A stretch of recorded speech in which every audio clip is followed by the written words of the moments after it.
this will not be longer be demonstrated. So, hindi na namin kayo i-require to perform insertion. But rather, ang magiging part ng inyong return demonstration are feeding and removal. No? So sabi nga natin, di ba, this is the sole responsibility of the doctor. This is not part of the nurse's responsibility. So ang ating magiging role lang dito is to assist the doctor during the insertion. So bakit namin kailangan i-demonstrate for you to be able to be familiarized with ano ba yung mga steps na dapat gawin kasi sa pag-assist. Familiar tayo anong dapat natin iabot, anong dapat na mga materials na kailangan natin i-prepare para just in case during the insertion, alam na natin ang sunod-sunod na gagawin ng doktor, right? So this is our patient, of course. So sabi natin, the first step will be about, ano ang first step? Can you check your step? You have to review, aside from securing the consent, because securing consent is very important. This is an invasive procedure. So this is very, this is a must for us na kailangan ma-secure natin yung consent from the patient. No? Without the consent, hindi tayo pwede mag-perform ng kahit anong procedure. Kasi baka mamaya, if ever something happen, wala tayong consent, so tayo ang magiging liable to that. Pwede tayong masisi, o pwede tayong kasuhan kasi nag-perform tayo ng activity or procedure without the consent from the patient. If ever the patient is not capable to give his consent, so sino bang pwede mag-secure ng consent? Sino pwede pumirma? The legal guardian, no? Kasi there are times ang patient is minor, there are times ang patient is not on his mental state, di ba? Mamaya unconscious, kaya naman medyo buliro, so wala siya sa status para makapagbigay ng kanyang consent, so we allow the certificate holders to give the consent, right? So the first step will be about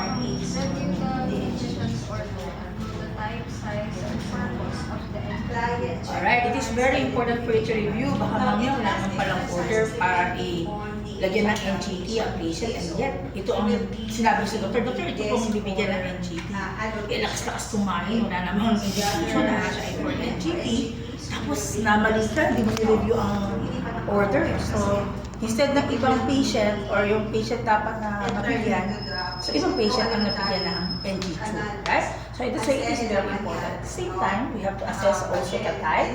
Na-discuss ni Ma'am, what are the two types? Levin, saka nakita ang difference pag Levin, how many lumens? One. Single lumen, and definitely for the Salem, double. Para saan ang isang lumens for the Salem? Suction. That is correct, no? Yung isa for feeding, isa is for suctioning. Kaya nga di ba sa steps lang nakalagay, meron naka-ready na suction machine. So just in case ang patient nag-vomit o mga secretions, before feeding na pwede mag-cause ng aspiration bago tayo mag-start ng feeding, sinasuction muna natin. Right? Okay. So after that, the next step will be? Check the client's identity. Right. How are we going to do that? Paano kayo mag-check for the right patient? Short. Wristband. If ever walang band, there are patients wala naman silang The number po. Tatanungin po yung kasama. Or tatanungin yung mismo. Yung record po. It is important for us to ask the patient to state his own name. Hindi pwedeng kayo pagkasuhan de la Cruz. Ito pagigising, tatanong lang yan. Tapos nung may mas-mas na ikabit na natin, ay ano ulit tanong mo? Kayo po ba si Juan de la Cruz? Hindi ika ako. So alam na, na-insert na, no? At least if ever man si patient at kagigising yan, tinanong natin, anong pangalan, kaya nilang mag-response ng tama. But if ever the patient is not capable, again, so we ask the significant others to state the patient's name, no? But if ever available naman si bond, of course we have to verify it with the bond, no? Yung patient's bond. Okay, next. Gather equipment like feeding equipment. Alright. What are the equipments needed for the insertion? The NGT, tapos water soluble consent. Water soluble lubricant. Pwede ba ang non-water? No. Why not? Yes, baka mamaya mag-ano sa lungs yun, no? Hindi siya natutunog. Yes, ito po siya ang aspiration. Okay. And of course, we have in here, what is this? Asepto. Asepto syringe. We have the stethoscope. Clean gloves actually will do. Kasi hindi naman sterile ang procedure natin. No? So, clean gloves will do. This one. Familiar sa different sizes. No? So, definitely, it varies depende po sa edad ng pasyente. And of course, kailangan din natin ng micropore kasi iba yung leukoplast or yung plaster na matikit. Parang pagka-brown. Mas yun ang preferred kasi dumidikit siya talaga. And of course, kailangan din po natin ng straw. Kailangan din natin ng glass of water.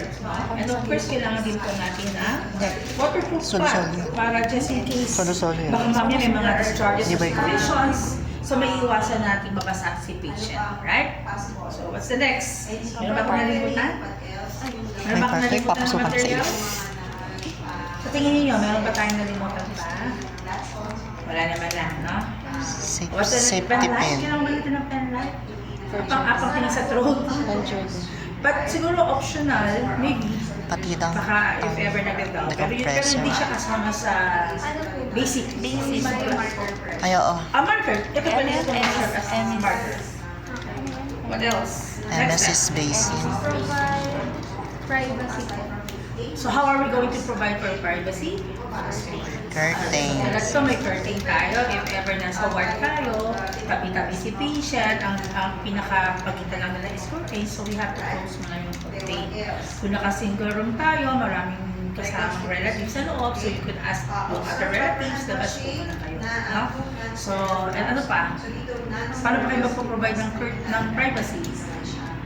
Kung walang curtain, walang pintuan, paano pa mag-provide ng privacy? Ha? Kasi there are times no, wala namang curtain available. Or wala namang pintuan available. So how are you going to provide for privacy? Ay po, halapot naman tayo sa pika. Improvise room, ma'am. Improvised room. Paano dito? I mean, yung Improvised curtain. Paano kayo mag-drape? No? Mag-drape kayo, no? So if ever may mga linens, no? Pwede na you could ask somebody na hawakan para lang matakpan yung patient. No? What else? After that? Explain? Explain the procedure. Kasama? So it is very important for you to explain the procedure. So kasama yon sa pagsisecure din ng consent, you should explain also the risks and the benefits. Before kayo mag-ask for a securing consent, importante kung you had explained about not only the advantages, but most especially the disadvantages. Baka mamaya itatago niyo yung risk o yung disadvantages for a reason that baka mamaya hindi pumayag. So that should not be the case, no? It is very important na well-explained at well-understood ng patient and even the relatives anong pwedeng mangyari sa patient, both the advantages and the disadvantages. So after you explained everything about the procedure, then let the patient decides if ever willing ba siyang mag-undergo ng procedure. So ibig sabihin na iintindihan niya yung possible risks or possible disadvantages na pwede mangyari sa kanya if ever man mag-undergo siya ng procedure at pumapayag siya doon, right? So you have to explain also the procedure na patient, medyo masakit po yan. Huwag yung bulahin na, wala naman po kayong nararamdaman, no? Hindi naman po siya masakit, no? Sa isang igla po, nakakabit na yan, no? So huwag yung bulahin sa patient, you have to explain talaga thoroughly paano ba yung magiging procedure, no? Paano ba yung magiging flow ng ating procedures. Next, after that? Observe proper hand washing. Oh, wala man siguro tayo magiging problem with that, no? Nakakaintindi na tayo kung paano yung proper hand washing. And you should don clean gloves. Tama? Okay, next. Position client upright or in full foundation. Alright, so for this patient, naka-upright tayo or naka-fowler's position tayo. But there are patients hindi nila kaya, so semi-fowler's will do. Pwede na rin. Next. So bakit kailangan natin i-upright? Or naka-fowler's position si patient? Bakit kailangan Aspiration. For? Prevent aspiration. Yes. Aside from that, ano pa ang reason? Bakit naka-upright? Kukusang trachea pag nakita. Pag nakaganyan. Sige. Ano pa? Anatomical alignment. No? Pag anatomical alignment. Kapag nakahiga kasi magkukoil siya.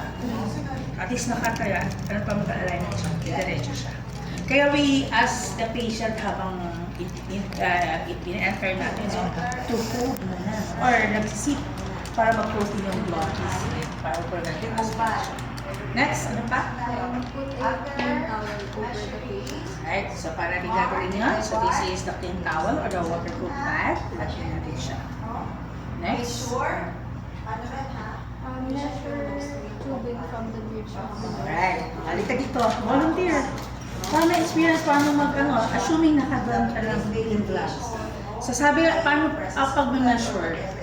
Paano? From where to where? Bridge of nose to the From the earlobes. tip of the nose, The earlobes to the xiphoid tip of the nose process. to The earlobe. Earlobes. earlobe to Xiphoid Saan ang process. xiphoid?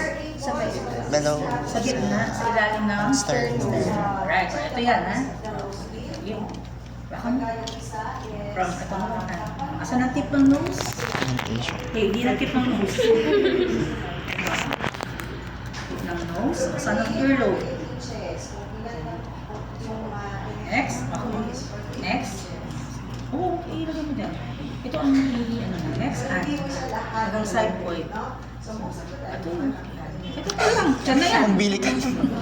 Umbilicus na. Yan. Ito, isakto tong marker natin. Pero hindi. Sumobra. Baka kasi tayo sumobra. Iplak tayo. Yan. O, sakto, no? Apo. Yung marker na natin. So, ayan siya. Nakuha niyo kung paano? So, ganyan ha. Okay. So, after that, talagyan natin siya ng marker. Yun na, may marker na. Next. Susunod. Wipe the client's face and nose with the wet. Bakit kailangan natin i-wipe? Para po. Para maligid po yung parang Okay, that is the Dikit. reason, no? For yung securement device natin, hindi siya matangkal na material. Kaya ginagamit natin mga leukoplast, yung malaki sa body, yung brown. Parang ganun yung texture na matikit. Kaya na para maalis natin yung baka namin yung oily face, para sa may awis, para mas matikit, no? Kailangan punasan natin. Next. examine nostrils for deformity or obstruction. Yes, baka mamaya, no, may mga ano pala dyan, tawag ito? Wala. Baka mamaya may sipon, baka mamaya, no, plug yung kanyang nose. At the same time, to be able for us to check that, so i-close natin yung isang nostril, then in-instruct natin si patient humina. So tingnan natin sino yung patent. But definitely, if ever both nostrils are patent, saan na tayo maglalagay? Kung parang naman ay patent. Saan tayo maglalagay ngayon ng suction? Ay, ng NGT? Ha? Saan? Bakit sa left? May ano sa left? Sa mas nakakahinga daw. Paras daw nakakahinga eh. Ay, kung ba? Saan? Right. Bakit kung pares daw patent nung nose, saan daw Kung papasok? saan mas closer sa suction machine, doon na po natin ilalagay. Oo, kung saan daw mas close sa suction machine. Okay. So then, Parehas next step. ayos. Lubricate 4 to 8 inches. So, nakaganyan yan. So, let's say, ito ang idala KY jelly. So, let's say, nakakita naman na kayong KY jelly, di ba? So, naka-gloves ako, assuming, so naglalagay ako dito. So, usually, hindi tayo naglalagay. Nilubricate siya. Then, after that, Flex the client's head forward. yan, complex na siya. Yung iba, ginagawa nila ito, di ba, naka-plastic siya. Nilalagay nila sa freezer. Para mas stiff, mas matigas siya. Mas malaki siya. Kasi minsan pag malambot, nagpo-coil. Mga doktor minsan ganyan. Meron na. So, flex. Yan ang gagawin. Tilt the tip of the nose upward and pass the tube gently into the nose as far as the back of the tube. Then, after that, Guide the tube straight back. and then, after that, If obstruction is felt, pull out the tube and try the other nose. kung kunyari, ayaw no, ayaw mag-push, mukhang obstructed. So, lipat tayo sa kabilang straight. Then, if another, If obstruction obstruction is felt, pull out the tube and try the Other other. nostril. Okay, next. Ang susunod? Once the tube reaches the nasopharynx, dito. allow the patient to lower his head. Nandiyan na, natanong ko na, nasa nasopharynx. So, allow naman now to lower his head. No? Paganyan naman siya. Hindi ko masaya. Pero, Ha? Hanggang saan? Ito yung mark. Hanggang dito. Kuha. Ayan na siya. Next. Instruct the client to swallow as the tube advances. By the way, dapat ito nakalak ha. Just in case walang takip, pwede ganito. Or itong takip ng inyong asepto, pwede nyo gamitin para maging lock. Next. If changes occur in patient's respiratory status, if tube coils in the mouth, if the Check nyo. Baka mamaya nagkoy, nakita nyo, ganyan ka na ganyan. Ay, pumapasok yung pala pag buka ng bibig, agito. No? Gano-gano ko dyan, no? Pag buka ng bibig, lumabas bigla yung no? So that's why i-check nyo mabuti. O, yun naman, nandun naman. Wala naman sa nagkoy dito. So, if ever ang patient umubo-ubo, stop kayo, no? Baka mamaya nagko-coil. If ever ang patient nag-cyanosis, ano ibig sabihin ng cyanosis? No way. Nangitim na, no? Nangitim bigla. Kasi pala na-obstruct yung airway. So, alisin niya siya. You have to stop and remove. Next. advance the tube as far as the mark, And then, check the back of the client's tube. pina-check na natin kung naman. Next. Place a temporary piece Okay. of Bakit temporary muna ilalagay natin? Kasi, check muna tayo ng place niya. No? Huwag muna natin permanently secure na dito yung ating tube. Baka mamaya, wala pa lang tayo sa proper placement, nag-ano lang tayo, permanent secure na tayo. So, next. check tube placement with this method. Okay, first, anong first method natin? Aspirate stomach contents. Okay, so how are we going to know if ever gastric content? 0 to So, para tayo mag-check? So, we have to apply for negative pressure. Paano negative pressure? indoors. Pasok, then release. Then, automatic yan, ano? So,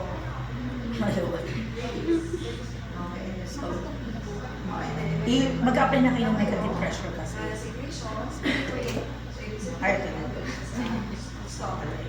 Yes. Ayan. So, automatic yan. No? So, if ever we could assess na gastric content siya, if ever the color are green, Cloudy. cloudy, Tan. Off-white. white.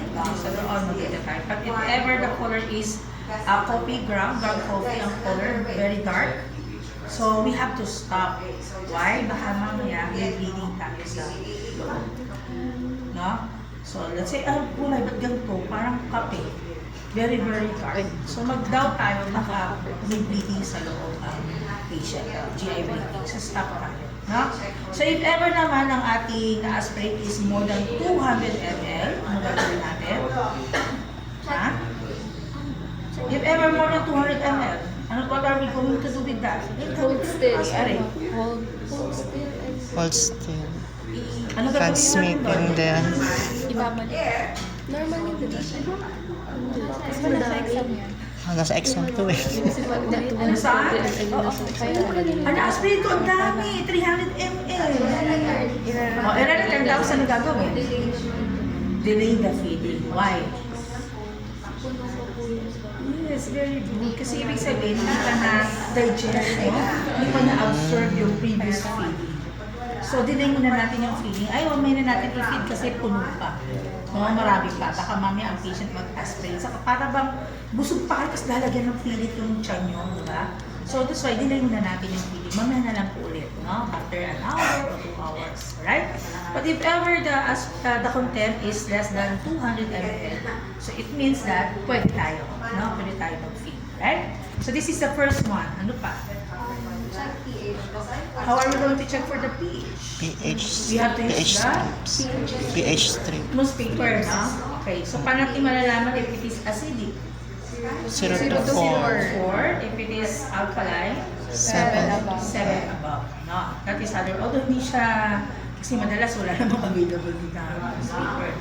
So, swerte natin kung meron, so pwede natin siyang kailangan. Third, ano susunod? Bakit di na kailangan yun? Inject 30 ml of liquid into the stomach and listen to the stethoscope. Okay, for that, definitely, I'm using accepted syringe. Hindi ko masasabing 30 ml. But meron kasi tayong mga large syringes na mga 60 ml. May plunger. Doon pwede tayo makapag-introduce talaga kung 30 ml of liquid. 10 to 20 ml. Tama? So, but for this, I will just introduce air. And then, anong gagawin ko susunod? Listen to the stethoscope for the wish of Sa ko lalagay yung stethoscope? Upper quadrant. Stomach. Baka mami, dito nyo nilagay. And then, anong gagawin? ano po, Ano gagawin ko sa asepto? inject po yung Check. Yan. So, dapat may marinig tayong whoosh. Whoosh. Diba, as you introduce air, whoosh. Definitely sa mannequin, wala kayong marinig. No? Pero kung gusto nyo makarinig, pwede naman partner, Ay. insert natin. Ay. Para marinig yung whoosh lang. No? Siguro ma-appreciate nyo lang yan kapag nasa hospital na kayo. Kasi for now, wala tayong actual patient na pwede natin mapakinggan ng whoosh sound. So, we will just assume na lang kasi mannequin, meron siyang whoosh sound. No? But then, yun po yung proper way kung paano natin ito. So, lagyan natin sa abdominal area, introduce air, then pakinggan natin. No? Kung walang narinig, hindi ibig sabihin agad, wala. Baka naman mali lang pagkakalagay mo sa abdominal area. No? Lipat mo lang. Pero kung wala talaga, nalipat mo na, doon ka mag-down. Baka wala sa tiyan, no? Baka nandito pa somewhere sa may upper part, sa lungs, no? So that's why you have to refer that immediately to the doctor. Okay? Next step. And by the way, this is the least accurate actually. But then, sa reality, this is the most common na ginagawa sa hospital kasi this is yung pinaka-available na materials na meron tayong makukuha sa hospital. confirmed by X-ray. Alright, so this is the most accurate naman. Yung confirm sa X-ray. Definitely sa X-ray makita natin kung hanggang saan yung tube. Ang problem, hindi naman pwede every feeding, kung every 4 hours ng feeding, papa-X-ray natin si patient, no? Unang-una, hindi siya practical, mahal siya. Pangalawa, yung radiation exposure, di ba? Every 4 hours, nandun na lang siya sa X-ray room, no? So, ang dami ng radiation na expose si patient. That's why, hindi siya ganun ka-advisable din, pero Hindi ka ba sa sa group? initial, para na ma-confirm natin yung placement, pwede tayo gumamit na Nalobat na X-ray ako. or ultrasound. Next. Secure the tube with tape to the nose. Teka, alisin muna natin to. So, okay na tayo sa placement. Alisin muna natin to. So, yun lang. Doon. Lagi naka-clink ha, para walang air na next. So, i-permanent ink na natin. So, para tayo mag-ano ngayon naman. No? Saan tayo maglalagay? Sa nose. Paano? Kita nyo kung paano ginawa, okay? May hati sa gitna, no? Dito tayo sa nose bridge. Hindi ganun ka-take yung kanyang process na siya. Okay? Kaya kung students, habang nagpe-prepare Pwede pong paganto. eventually, nag-i-take na lang. Talagang tsatsabihin. Pwede parang butterfly, ha? Pwede itong paganyan. Another day, Saliwaan siya. stress feeling, that's a visual. Ayan. Diba? Or pwede rin naman paikot.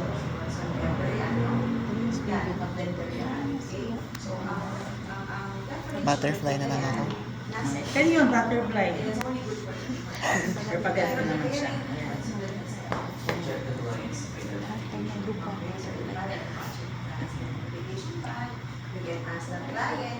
Secured siya, di ba? Yan, hindi siya basta-basta lang. No? So, pwede nyo pang dagdagan ng tape. Then, pwede natin lagyan sa cheek. Sampa. Patients. Hindi na kailangan Chest safety ba? pin. Bang. With ano po, with a safety pin. Pwedeng pin, pwedeng rubber band. Okay? Next. Ano nga video? At gumalaw-galaw si patient. Next. Discard the disposable equipment. Okay, so do the aftercare. Parang clip. Discard all the materials used. What else? Wash your hands. Wash hands. Tapos document the length. Ano yung document? The length of tubing extending from your nose to the outer end of Alright, so lahat na nangyari, anong oras nyo in-insert, anong oras sa tapos, if ever, ano yung size, ano yung type, no?